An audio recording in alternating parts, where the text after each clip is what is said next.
Alors bonjour, dans cette vidéo on va continuer à aller sur cette histoire de faire des prévisions un peu plus fines que uniquement la simulation, les simulateurs, mais faire ce qu'on appelle l'assimilation de données. Donc on a vu précédemment quel était l'intérêt de faire ça, autrement dit quelles étaient les limites de simplement utiliser un simulateur. Donc maintenant dans cette vidéo là on va regarder comment est-ce qu'on fait mathématiquement.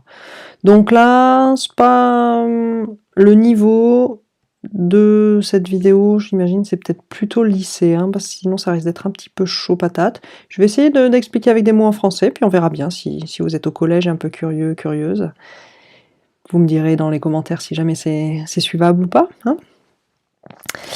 Donc, comment est-ce que ça fonctionne, l'assimilation de données? Eh ben, allons voir de quoi il s'agit. Donc, on va regarder déjà, qu'est-ce qu'on a envie de faire?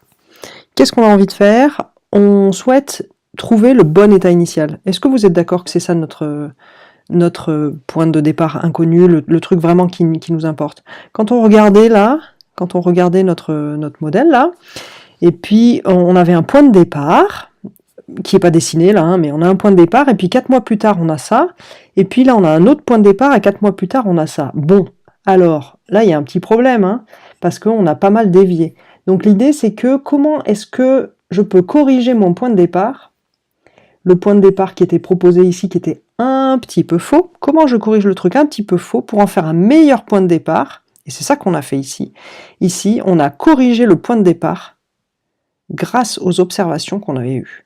Grâce aux observations, on a corrigé le point de départ de sorte qu'au bout de 4 mois, ça n'a pas dévié. Parce qu'on sait qu'il y a une forte sensibilité aux conditions initiales, donc on sait que l'endroit où il faut qu'on mette le focus, c'est le point de départ. C'est-à-dire l'endroit, le t égale 0, si vous voulez, dans les équations. Le point de départ, grâce auquel on peut lancer le simulateur. Ok? Donc ça va être ça notre inconnu, ça va être le point de départ. Donc ce point de départ, pour nous, c'est un très très grand vecteur. Hein. Vous vous souvenez, c'est les courants, U et V, et même W, les vitesses horizontales, verticales, quoi, tous les courants, la température, la salinité, et tout ça en tous les points de la grille. Donc c'est des vecteurs qui ont des tailles des millions et des millions, hein. C'est un très très grand vecteur, et ça c'est notre inconnu initial, c'est quelles sont les valeurs dans tout le long de ce vecteur, sur toute la grille, sur toute notre grille de calcul, quelles sont les valeurs initiales, mais les plus précises possibles. Pas un truc un petit peu faux qui va faire tout diverger. Ça va être ça notre inconnu, et notre objectif, ça va être de trouver le meilleur possible. Et donc, comment on va trouver le meilleur possible? On va formuler un problème d'optimisation. Alors, optimisation, j'imagine que vous connaissez ce mot-là, c'est un mot de la langue française, optimiser. Hein, optimiser, ça veut dire se débrouiller pour que ce soit le meilleur possible. Ça vous parle comme ça? Ça veut dire améliorer, optimiser, améliorer, ça peut être maximiser, minimiser, selon ce qu'on cherche à... En gros, minimiser les emmerdements ou les coûts et maximiser le bénéfice, les profits, les bienfaits, le bonheur, tout ce que vous voulez. Ok? Donc là, le critère qu'on va essayer de minimiser, eh ben, qu'est-ce que c'est? Ça va être une fonction qui va dépendre de notre x. Ok? Donc ce qu'on va écrire, c'est qu'on va écrire que c'est l'écart. Donc ça, c'est une norme entre deux vecteurs. Si vous voulez, c'est la distance entre les deux objets. Si vous ne comprenez pas la norme entre les vecteurs, dites-vous, on a ça c'est ce qu'on appelle m de x, c'est la sortie du modèle, c'est-à-dire, je prends mon simulateur, je lui mets ce truc-là en entrée, j'en prends un au pif pour démarrer. Le premier tout faux que j'avais, je prends celui-là, je lance le modèle avec ça, je regarde ce que me donne le modèle, et j'ai ça d'un côté. De l'autre côté, je regarde ce que me donnent les observations, parce que j'ai fait des mesures à certains endroits. Je compare les deux, et c'est ça, cette norme, la différence, et je prends la norme et je mets au carré. Si vous voulez, c'est une mesure de l'écart entre ce que donne le modèle et ce qu'en réalité j'observe. Donc, je calcule la différence entre les deux, l'écart entre les deux, et ce truc-là, je veux qu'il soit petit. Donc, je vais minimiser cette fonction. Minimiser, ça veut dire, je veux le x, tel que quand je le mets là-dedans, ça me donne un truc le plus proche possible des observations. L'écart entre la sortie du modèle et les obs doit être petit. Parce que si j'arrive à faire ça, ça veut dire que mon état initial est très proche de mes observations. Et s'il est proche des observations, il y a de fortes chances que ce soit le bon état initial, et donc que grâce à lui, je fasse des prévisions qui soient plus précises. Et c'est ça qui se passe ici, en fait. Hein. Donc, on est parti d'un état initial qui donne un truc faux, j'ai des observations, j'ai ajusté un état initial qui soit proche des observations, et en faisant ça, j'obtiens un résultat au bout de 4 mois qui est bien meilleur. Donc c'est ça qu'on fait en fait.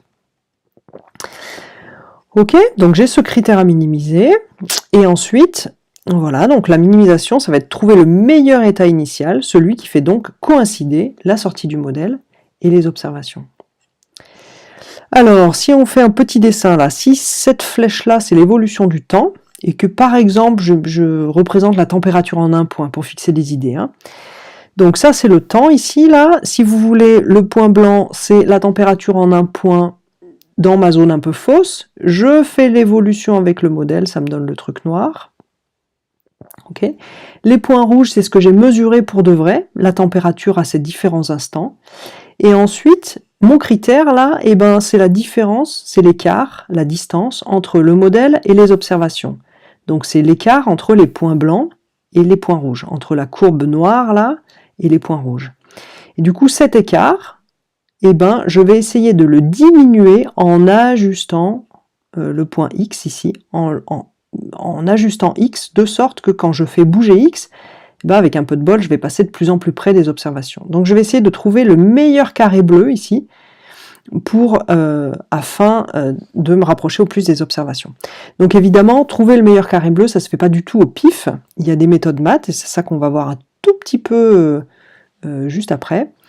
Il y a des méthodes raisonnablement intelligentes qui permettent de ne pas avoir à tout essayer au pif pour trouver quelque chose de mieux. Donc comment est-ce qu'on fait? On est en train de... alors je vais passer directement peut-être au dessin. On cherche le plus petit point, l'endroit qui minimise une fonction en grande dimension. Donc comment est-ce qu'on fait ça? Alors ici peut-être je peux expliquer qu'est-ce que c'est que ces choses-là. Ces choses-là, si vous voulez, c'est notre j de x. Hop, vous vous souvenez?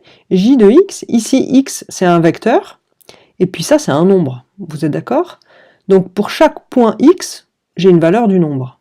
Donc mettons qu'ici on est juste en 2 dimensions pour x, genre si par exemple température en un point, salinité en un point, et puis je vais dessiner mon critère, mon x, et puis je vais dessiner mon j de x en fonction de x justement.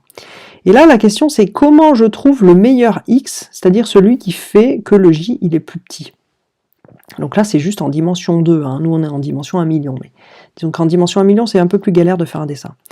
Donc en dimension 2, comment est-ce que je vais faire pour pouvoir trouver le minimum ici? J'ai plein de méthodes. La première, c'est que je peux quadriller tout l'espace, je calcule tous les points, et puis ensuite je recherche le plus petit. Vous êtes d'accord? C'est pas hyper efficace en termes de complexité numérique, ça.